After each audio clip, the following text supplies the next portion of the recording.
When you open Pointstreak, you should have a new game dialog that pops up right in the middle of your screen. For whatever reason it doesn't, go to File, select New. Make sure the database is always pointstreak.com. This allows the communication to go directly to Pointstreak Live for direct changes. The league and season will be FCBL Summer 2020. The username and password. They should be the original, or should be the same from the original email that you received from Pointstreak when you activated it through the product key. It's easiest to check off save password. It just saves a ton of time. Select the game from the drop-down box. Whatever games are being played this day, you will select your game and proceed.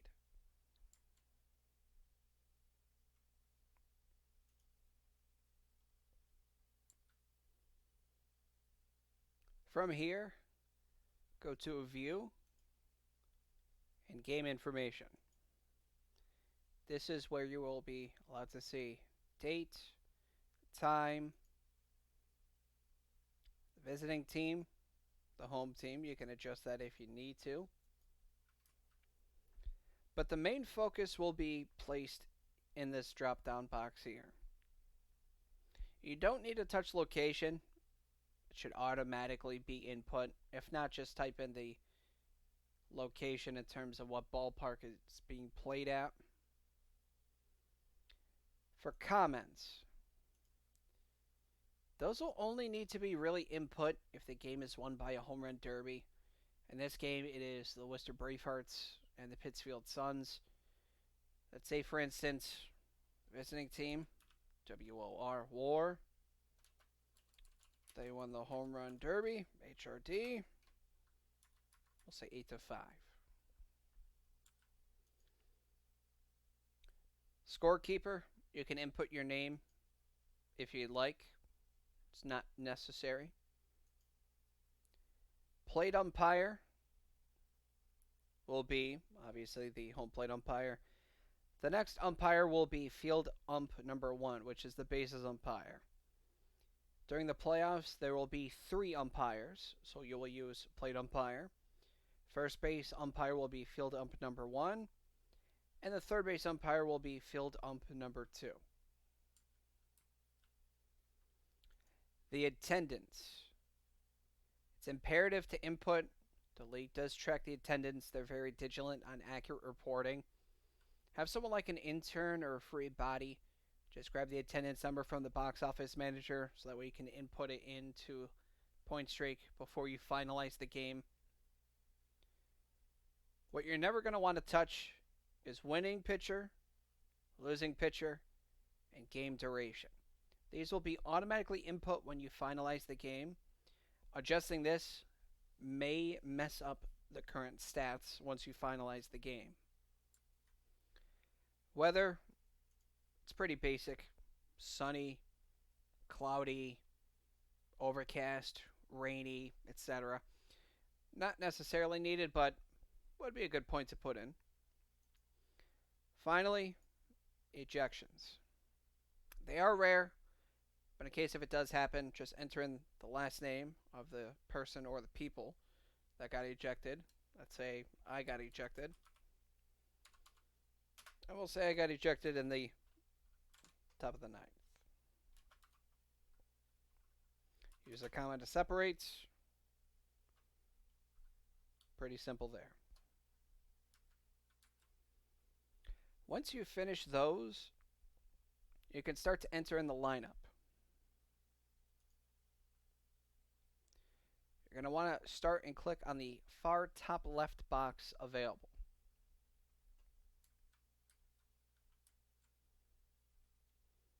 You're going to want to start with the player's number. We'll say it's Nicholas Martin of the Worcester Bravehearts, number 28. You can either press enter. You can use this drop down box here if you'd like, or just press tab. Much easier. You'll see the name is already populated. And I'll show you how to change the jersey number as well. Let's say if Nicholas Martin forgot his jersey, number 28, and is now wearing number 29. I'll be able to show you how to do that in just a minute. Nicholas Martin plays in left field.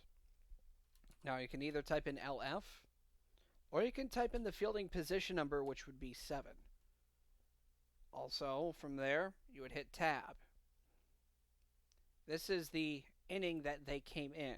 And because this is the beginning of the game, you'll just press tab or enter again. Easiest to press tab.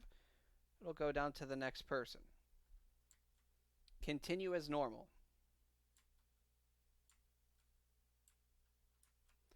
Now for DH, because there is no fielding position, you will just input DH. And again, to show you that it will indeed work, instead of pressing 5 for third base, you could just type in 3B, and it's input just fine.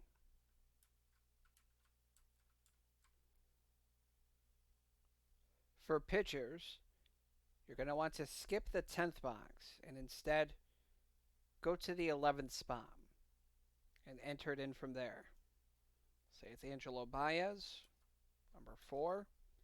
And again, you can either type in P or the fielding position 1. Hit tab or enter, and you're good from there. Now that we're done with the away team, we can go to the home team. In order for us to do that, we will go to View and Home Team. Blue background will signify the away team, and yellow background will signify the home team. If at any point in time you are lost on what batter you're supposed to be going to, over on the far right tab, just select batter or batter up. Now we're going to go through some basic inputs. The count and pitch count for the batter is placed here. For balls, you can either click this lower box here, just type 1, or what you can do instead of clicking, which makes this a ball, you can type B, which will indicate a ball. Because there are different types of strikes, you could do one of two things. First off, you can click to signify which strike will be yours, which is either one click for a swinging strike or numbered, double click for a called strike, or you can click 3 times for a foul ball. Alternatively, like clicking or typing B for ball, what you can do, you can press S for swinging strike, C for a called strike, or type F for a foul ball. For any continuation foul balls, what you will do, just like normal, you will either press F or you will click the plus button, which will signify any additional foul balls past 2 strikes. Once you have more than 3, it will automatically go to 4.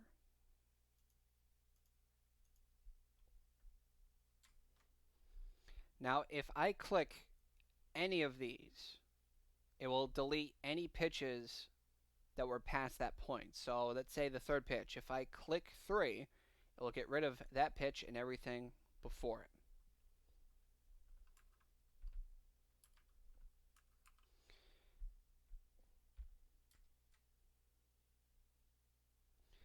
Now, this bat that's placed here, this will signify if the batter is a righty or a lefty. To change to a lefty, it's as simple as clicking.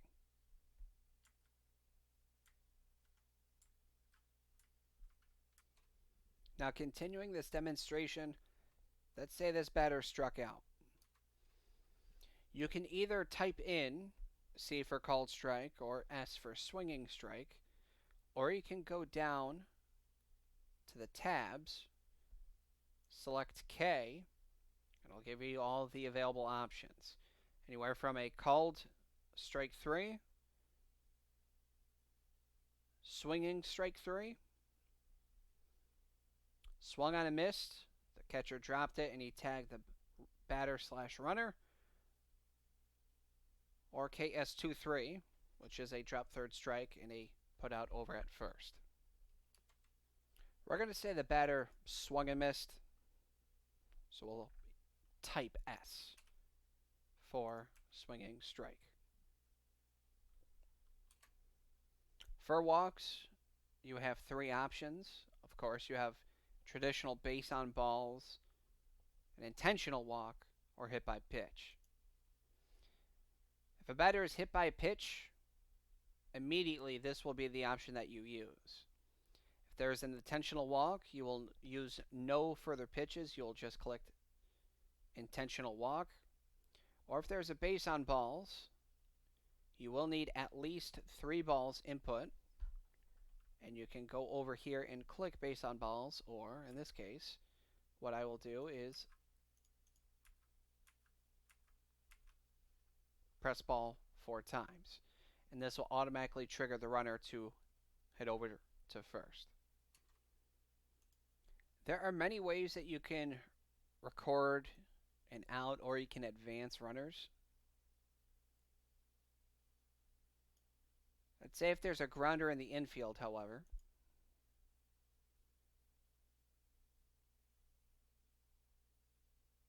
Or in this case, actually, what we'll do instead of that, we'll signify with a runner on first, John Thrasher decided to play a little bit of big ball, but with warning track power. A deep fly ball to right field, and he got onto second base by double. What you'll do for John Thrasher, go to hit, double. Now there's a space here with this option for you to type further. Because it went to right field, you'll type 9, which is the fielding position. This will signify Pointstreak Live to say that there was a double to right field. In case of the ball going to left center or right center field, there is no definite signification that I was able to find. So I think what would be easiest, whatever it is closer to, if it's, let's say, further left in left center, you'll go to left field. Further center into right center, just go center. But anywhere where the ball goes during a hit, just type in the fielding position of where it went to, and you're good from there. Now this will signify that Mariano Ricciardi walked, went to second, but going to third, there's a base comment that says 6. 6 is the number of the batter, John Thrasher, which forced Ricciardi to go over to third. Because in one play he went from first to third, you leave the base 2 comment blank. Base 3 comment is the number of the batter that he forced him over. Now, with runners on second and third and 1 out, let's say that they intentionally walked Ben Rice so that way they can load the bases. You'll click BB. IBB, again, we're not implementing anything because it's a free pass. Bases loaded with 1 out, and Chris Rinaldi is up. Let's say it almost worked for them. Chris Rinaldi hit a grounder to short. We'll go over here, right click, select G for ground ball, and a fielder's choice was collected. But they weren't able to turn the double play. What you'll do is you'll go to FC for fielder's choice. You'll select any one of these options of whatever applies. In this case, the runner at first base was put out. And it was out by way of a 6-4 put out. They tried to turn a 6-4-3 double play. They were unsuccessful. You'll see that RBI has populated. And if you go over to Mariano Ricciardi, his box is shaded in with ER. If it's ever unearned, in this case, you'll see that it is no longer shaded in. And when it is earned, it is shaded in. To end the inning, we'll just say a routine fly to the outfield to left. So Mac Chelly, we will right click, hit fly ball around left field, and you can either click this button here and type F7, or alternatively, you could just press 7. It's a normal occurrence for 7, 8, or 9 to automatically start with F. That way it will signify the more than likely out that is attached. Next, we're going to go to the home half of the first, which you can either go to View and Home, or if you're still over here, again, go to the right tab, select Batter Up. The bottom of the first, I'm going to show you how to set up a double play. We'll say the first batter gets an infield single to short, squeaks right up deep in the 5.5 hole. So ground ball roughly around here, but he got on base. So it'll be a single. 6, that's where the ball ended up, was around short. For the next batter here, I'm going to go to DP. There's a list of auto-generated outs that are already the normal and basic double plays, including the reverse we'll get to later on in this tutorial. Now, the ball went over to short, or second, excuse me. So I can either select 4-6-3 double play, and it'll automatically take care of what I want to do, but I'm going to show you how to manually do it. You'll select double play. The first out was the first base runner by way of 4-6. That's the first out. Next was the batter. 4-6, who then threw to 3. So the first out is 4-6. Second out is 4-6-3. When I hit OK, you'll see that Jack Cooney was the first out made by way of 4-6, and Tony Stracker's out by way of 4-6-3 double play. Now we'll talk about errors. You'll mark the location and click on the E tab, which is over here. Now let's say it's a grounder to first, and guy on first goes right through his legs, just skips off his glove or his foot, just botches it like a normal error. You'll press E, automatically trigger E3. You'll see that it populates over here on the far bottom right, as well as signified here on runs, hits, errors, and left on base as well. And with this E, it is going to be capitalized. I will explain on why some need to be a lowercase to prevent duplication. Let's say the cleanup hitter, Jackson Peterson, it's a ball over to third. Third gets it. The throw to first is not in time. Peterson would have easily beat it out. So let's say it's a single. But what also happened is when he threw it over to first, not only was Peterson safe by a mile, but he threw it away. We'll say a single to the third baseman. From here, you already see that Matt Malcolm already auto-generated over to second. But because the man on third threw it away after the single, both men advance one base. That will mark another error. We'll say E5. Now, in this instance, to prevent duplication, for Peterson, if we press E5, you'll now see that there are 3 errors when there's only actual 2. the one on the first baseman, and the overthrow by the third baseman. To prevent this, only the lead runner will have a capitalization. You'll see now that this is down to 2 errors. So only the lead runner will have a capital on the error. Any trailing runners will have a lowercase. This will also apply to any balks, wild pitches, and pass balls. Next, let's say that Matt Valente, let's say he ate his Wheaties and jacked this one to deep left. Squeaks just over the wall for a 3-run home run. You'll obviously right-click over the wall, go to F, go to hit, home run. Now make sure that you head back over to where home run is, HR space 7. This will signify a home run to left field. The RBI automatically auto-generates to RBI 3. And because of the early errors, you'll see that these runs are automatically unearned. You'll see this lit up if it is an earned run, or you can manually switch it to unearned run.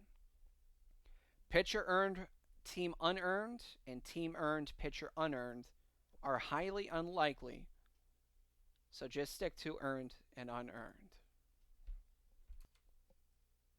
And because this auto-generated, let's say if it didn't auto-generate, 3 runs came in off the home run, so all you have to do is cycle by clicking.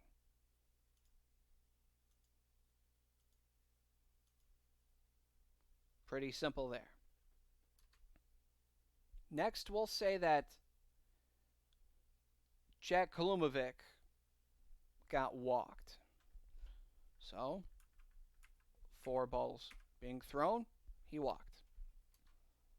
Now, Baez doesn't like the lead that Kalumovic is taken off of first. So, like any normal pitcher with good awareness, makes a pickoff throw over to first. Now, the runner's safe. But we do want to mark this.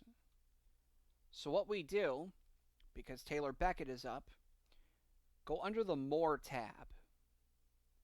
From here, failed pickoff, and using the wizard, which will be pretty easy here, the pitcher threw over to first, so failed pickoff, FPO 1-3.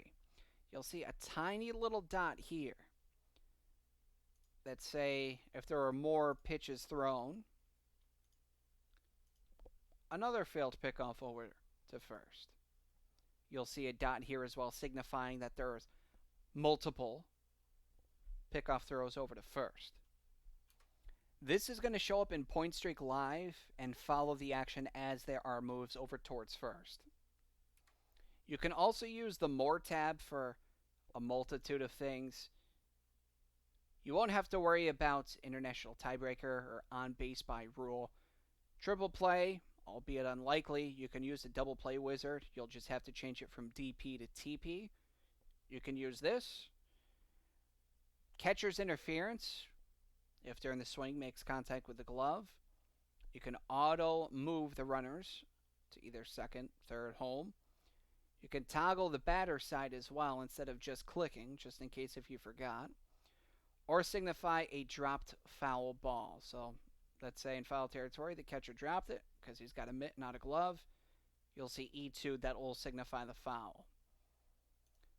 That will also signify if there are continuation fouls, you'll see it over here.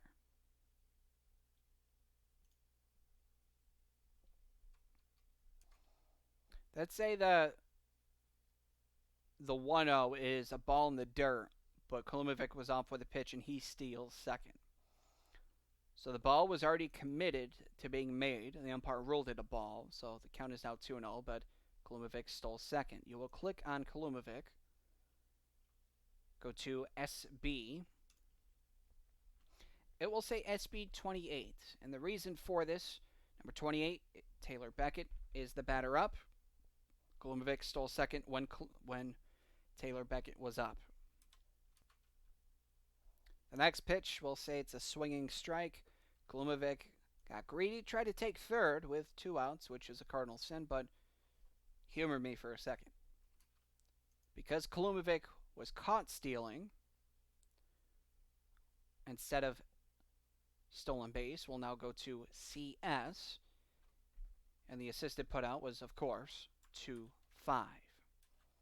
Now, this will not work with pickoffs. What you will do is mark it as caught stealing.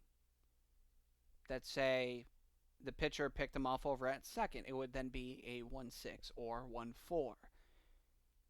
We will not be using PO for pickoff or successful pickoffs. They will have to be marked as CS. So that's the end of the inning with 3 outs. We'll select batter up over on the side panel and go to the second. We're now going to talk about sacrifices. So the leadoff man will get a double. We'll say to deep center. We'll go with center. Big fly ball out to center. Tyler Becker, double, 8 for double to center.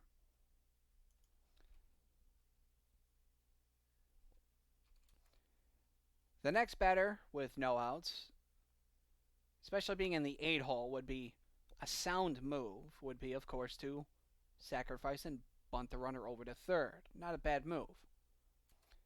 You'll have to make the appropriate base comment. He bunted and went down the third base line, so we'll signify bunt.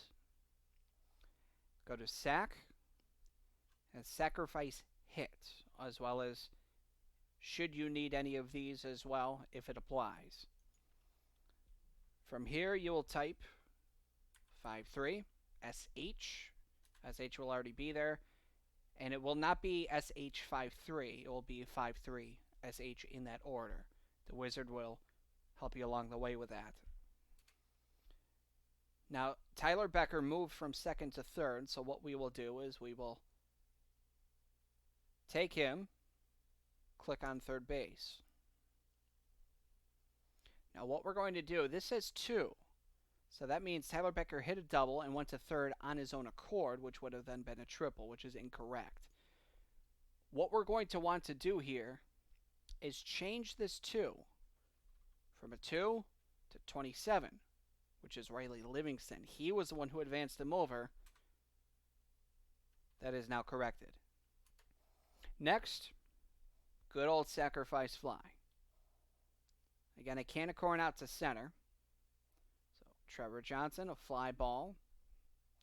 We'll go to sacrifice fly, which of course is SF 8, and hit enter. Becker automatically moved.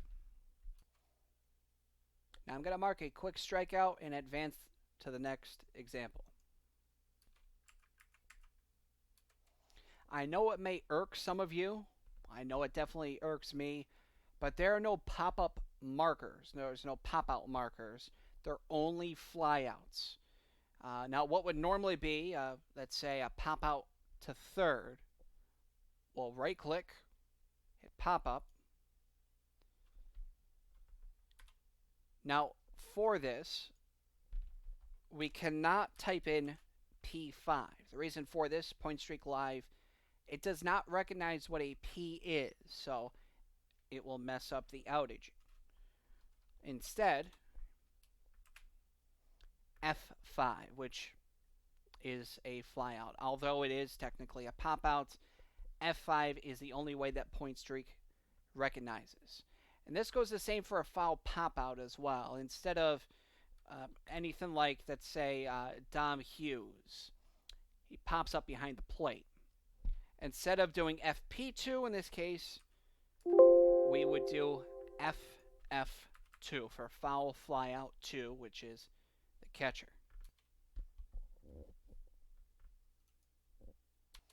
Now we're going to do a little bit of quirky plays. We'll say Nate Cormier swung at everything and missed terribly.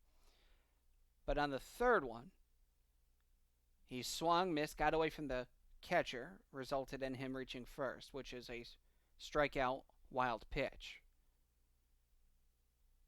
Top of the lineup now.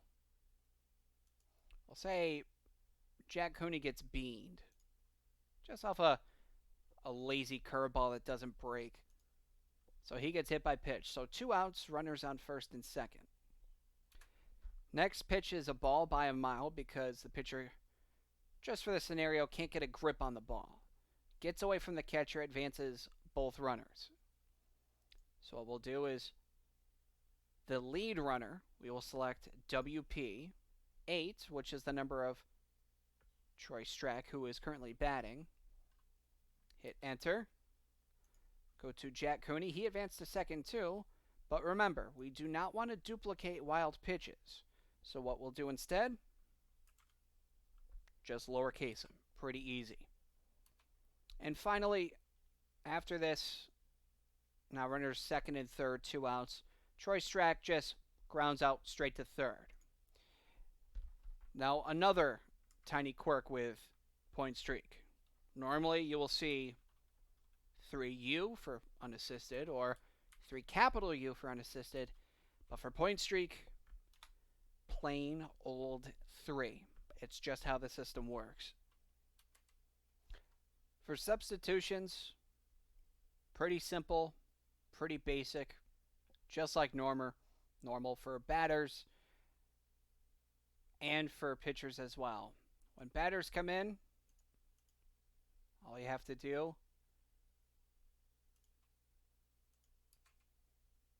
let's say Ricciardi got replaced by, we'll go with number 35, Jack Moynihan. He's a pinch hitter, and he came in the 3rd inning. Now, again, you want to make sure that this is taken care of as well. So let's say, I'm going to make this a 3-inning game, but should Moynihan been out in defensively, he will have to be marked again as a second baseman, which would be in the 3rd. If it is the same batter, just a change of position, you'll see the double quotes here, marking that it's the same player as above.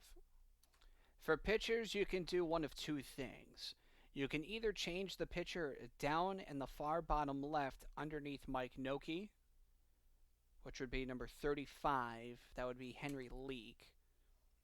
You can do that, and that's perfectly fine. Alternatively,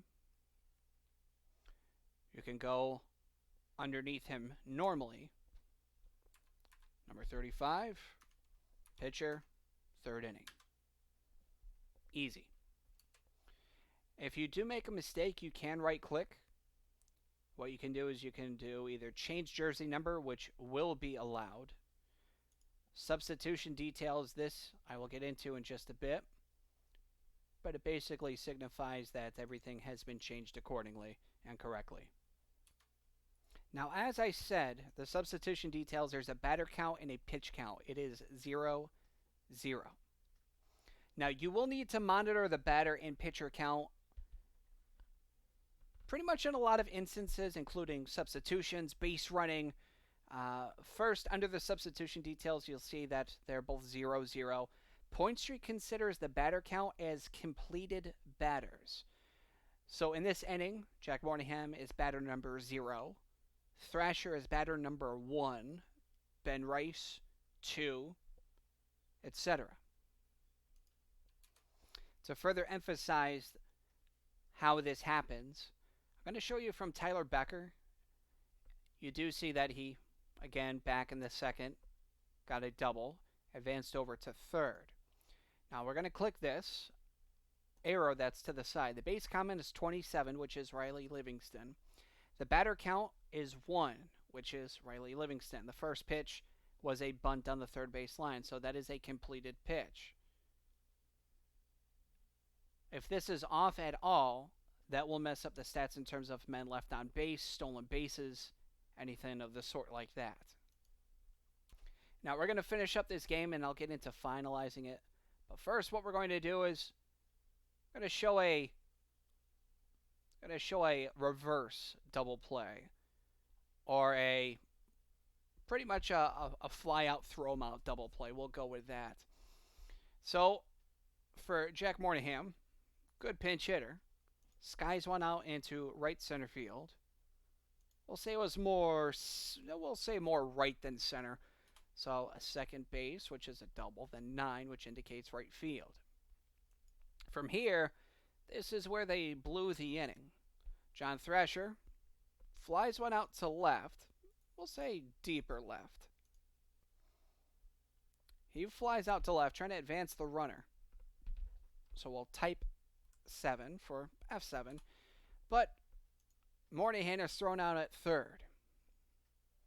What we'll do from here, we'll click 2 for the second out. Signify that he was out by 7-5. This was a double play. So we'll hit enter.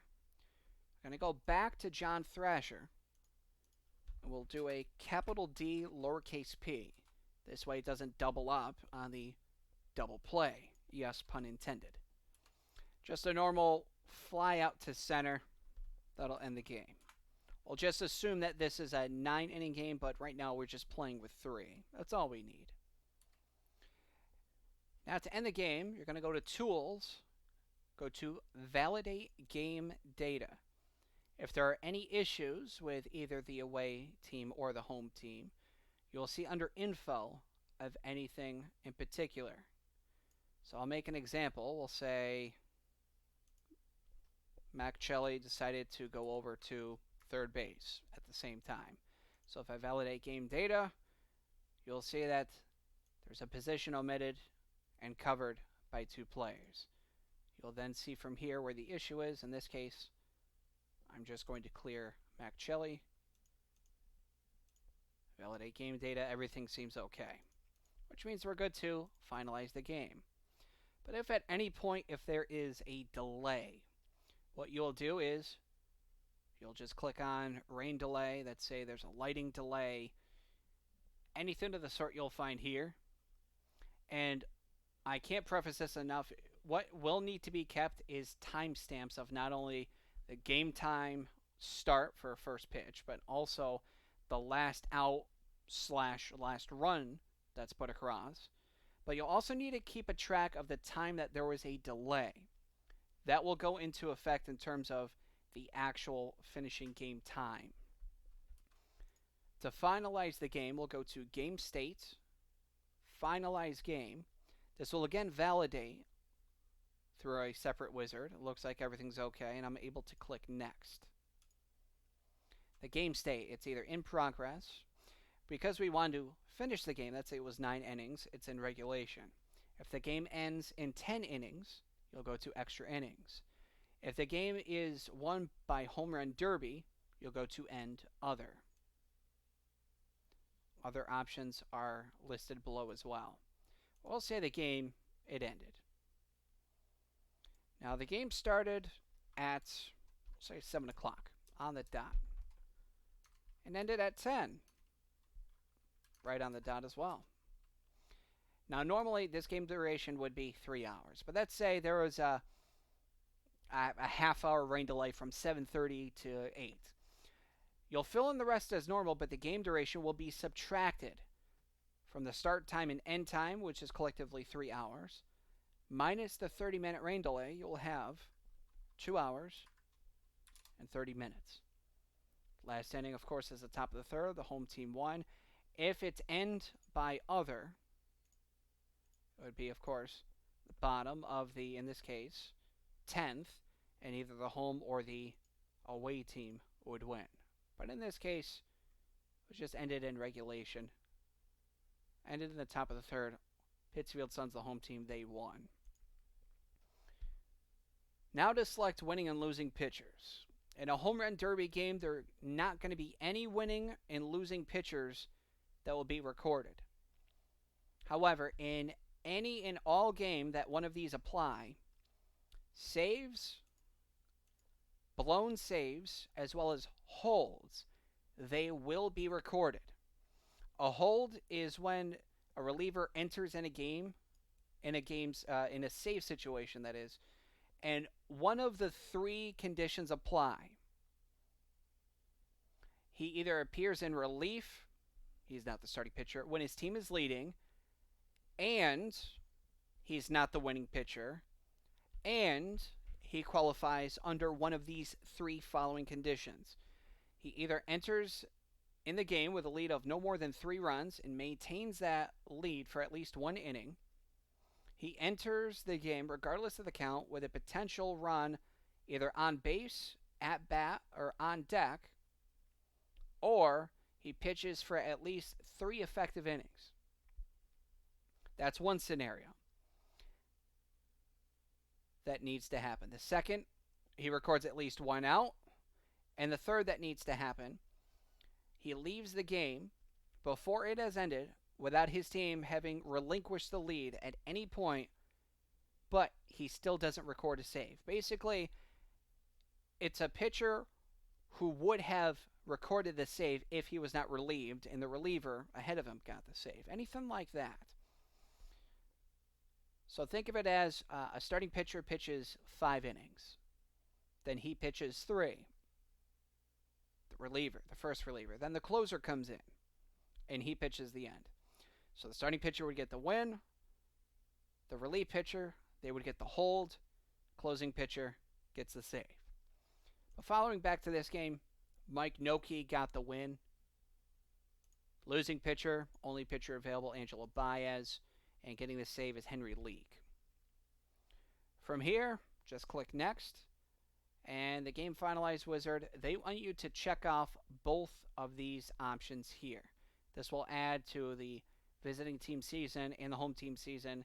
And once the game's been finalized, they're no longer updated. What you're going to want to do is you're going to make sure that both boxes are checked. Finalize the game by hitting Finish here. And a message will pop up saying it's being submitted to the server. You're going to click OK. Do not close out a Pointstreak. Wait for a prompt to say the game sheet has been successfully submitted to the server, and you may now exit Pointstreak. That is your current tutorial for Pointstreak for the FCBL for the season of summer 2020.